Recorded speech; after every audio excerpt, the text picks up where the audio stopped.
到底婚礼产业已经20档的后避会，除了保留传统文化礼俗冇创新，本身阁是天坛五条港商圈发展协会创会理事长。这回受全国商圈总会长胡胜和邀请来担任南部办公室主任，协助台南、高雄甲屏东每70个商圈的经营咨询。7号上午选定11:33分，向前轻轻松松的良性节日，立经发局长陈凯琳甲天坛董事长齐国伦见证正式揭牌。我们台南南部办事处呢，就包含台南、高雄、屏东等地。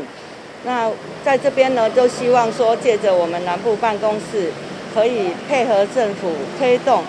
环境改善辅导计划，希望说我们能够尽到我们最大的力量，配合商圈总会来发挥商圈的力量。我们希望透过跟总会的合作，跟各地方商圈的合作，中央跟地方紧密的结合。那我想经济部也都会来协助我们地方政府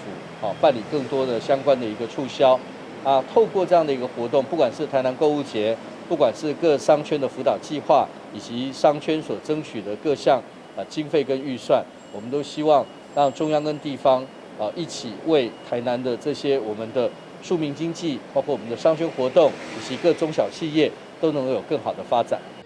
由中央甲地方齐心为经济来努力之下，台南已经有30个商圈，全国商圈总数嘛成长到310个，有5个办公室。未来不管商圈的活动行销，还是提案向中央申请经费等等，办公室拢扮演真重要的角色。今日新闻，阮子采访报道。